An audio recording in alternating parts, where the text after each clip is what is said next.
Hey, salut la team, j'espère que vous allez bien, c'est Mathéo et aujourd'hui on va faire une toute nouvelle petite vidéo et aujourd'hui on va parler de quoi? On va parler de mes 8 mois sous thé et c'est parti!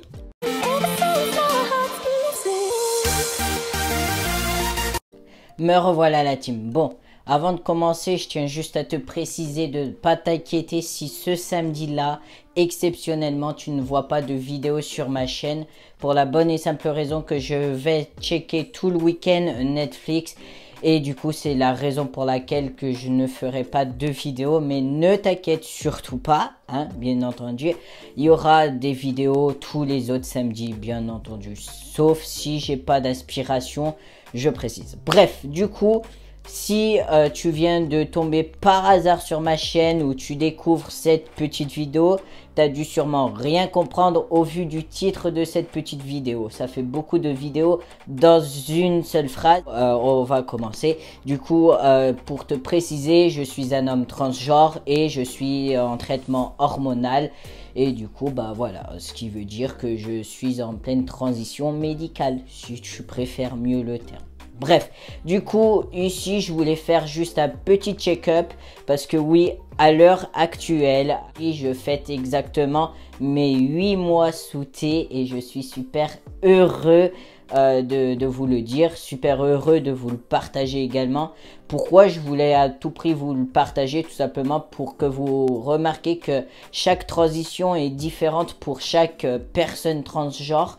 Donc du coup, moi je voulais vous montrer ma transition, mon avis personnel vis-à-vis de ma transition. Donc voilà, et c'est un plaisir de vous le partager et que vous remarquez également les changements physiques et psychologiques etc qui se passe durant ma transition. Bref, premier point qui est tout simplement, je pense que tu l'entends très bien, qui est ma voix. Ma voix a vachement changé, elle est beaucoup plus grave qu'avant et ça me fait énormément plaisir et du bien parce que mine de rien ça me rendait dysphorique et par moment j'ai envie de te dire que ma voix elle me fait des failles parce que des fois dès que je parle un peu trop dans la journée j'ai mal à la gorge, je bégaye, du coup c'est un peu pénible mais je m'y fais, c'est assez drôle par moment. Donc voilà, j'arrive même plus à crier pour vous dire, donc c'est un peu chiant parce que par moment j'ai envie d'hausser la voix mais je peux plus, donc voilà, on fait avec.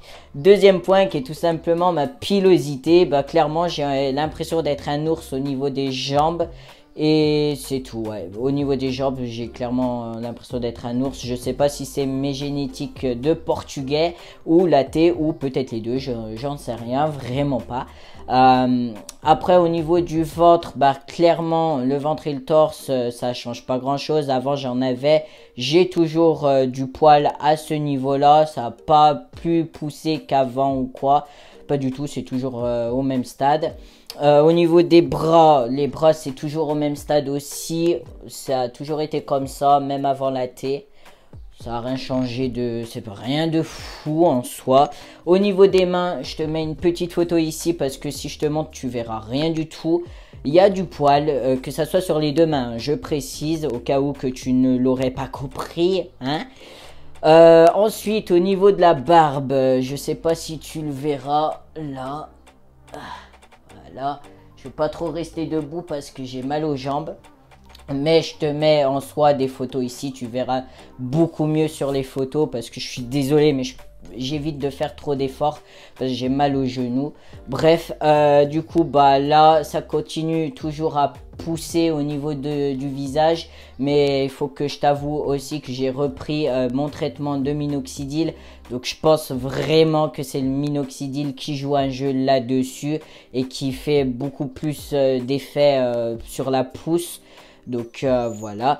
Ensuite, qu'est-ce qu'il y a d'autre qui a changé? Bah, mon physique a changé, j'ai perdu du poids, j'ai gagné de la masse musculaire et je le ressens même lors de mes injections quand mes infirmiers ou infirmières viennent me piquer. J'ai beaucoup plus mal lors de la piqûre. Et du coup bah c'est pas pour me déplaire parce qu'au contraire je suis assez satisfait de ce côté là. Comme tu peux le voir j'ai le sourire en plus, donc ça fait grave plaisir au niveau des photos. Avant ma transition, j'étais à 73 kilos. À l'heure actuelle, je navigue entre du 67 kilos, voire du 70, ça dépend. Mais encore une fois, moi, le médecin m'a dit que c'était beaucoup plus de muscles de gagner que de la masse de la masse graisseuse. Excuse-moi. Bref, du coup, je suis plutôt assez content de ce niveau-là. Qu'est-ce qu'il y a d'autre qui a changé? En bas, ça a grossi. Pour l'instant, j'ai pas l'impression que ça continue à évoluer, mais peut-être que c'est moi qui le remarque pas ou quoi. Mais voilà, ça a grossi, point. C'est tout. Qu'est-ce qu'il y a d'autre qui a changé? Mon visage aussi a changé. Je te mets une petite photo ici. Mon visage, j'ai l'impression il est beaucoup plus carré. Il est beaucoup plus masculin qu'avant et ça fait grave plaisir. Parce que j'aimais vraiment pas mon visage avant. Là maintenant, j'apprécie de me regarder dans le miroir, même si j'ai quelques boutons. D'ailleurs, prochain point qui est justement l'acné. Avant, j'avais de l'acné, j'avais quelques boutons par-ci par-là. C'était rien de bien méchant. Et là, à l'heure actuelle, j'ai l'impression de faire une crise d'acné, clairement. Et c'est juste ultra pénible pour moi. Il y en a d'autres qui apprécient plus ou moins. Mais moi, j'aime pas du tout sur moi. Je supporte vraiment pas les boutons. J'en ai plein dans le dos. J'en ai plein sur la figure. Je sais pas si tu verras là au vu des photos les boutons que j'ai. Il y a d'autres qui a changé en plus, psychologiquement parlant, ça a évolué aussi. Même depuis ma première injection de thé, je me sens toujours plus heureux dans ma vie, toujours autant épanoui. Avant, j'avais tendance à être triste, sur les nerfs constamment. Je sais pas si je peux dire ça comme ça, mais j'avais l'impression d'être comme dans une dépression. Je sais pas si je peux employer ce terme-là. Et à l'heure actuelle, c'est pas du tout le cas. Je suis toujours aussi bien dans ma vie et je regrette mais absolument pas d'avoir fait ma transition parce que c'est l'une des plus belles choses que j'ai réalisées dans ma vie et pour rien au monde je changerai ça, pour rien au monde je reviendrai en arrière. Au contraire, c'est l'une des plus belles fiertés d'aujourd'hui tout simplement. Et je suis heureux, c'est le plus important. Et je crois que ça se voit même au vu des photos.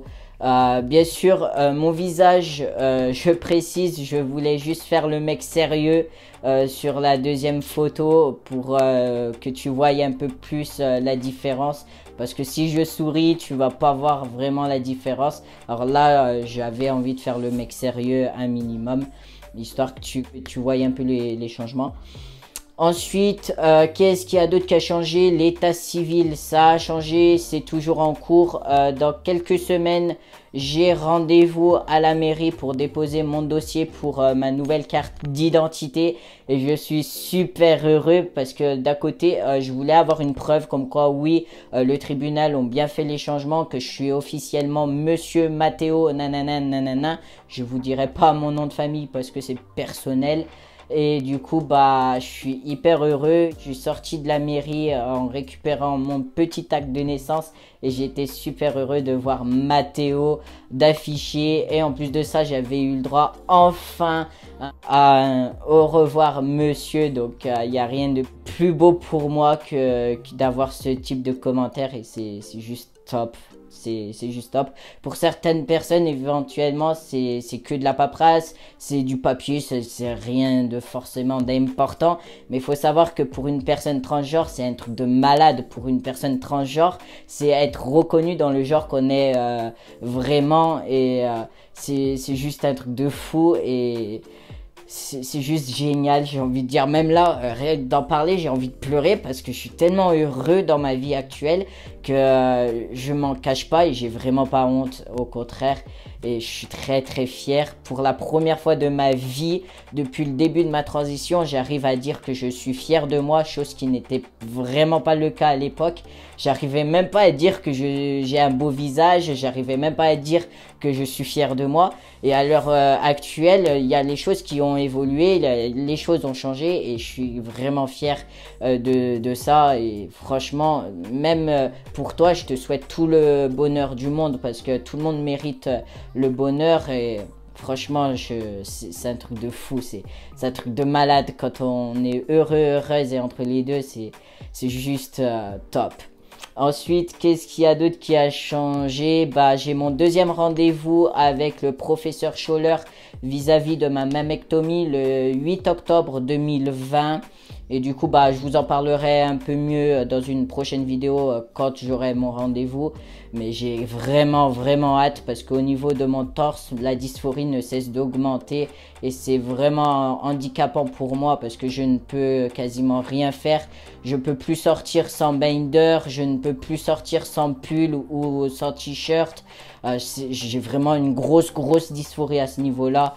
Et c'est juste ouf.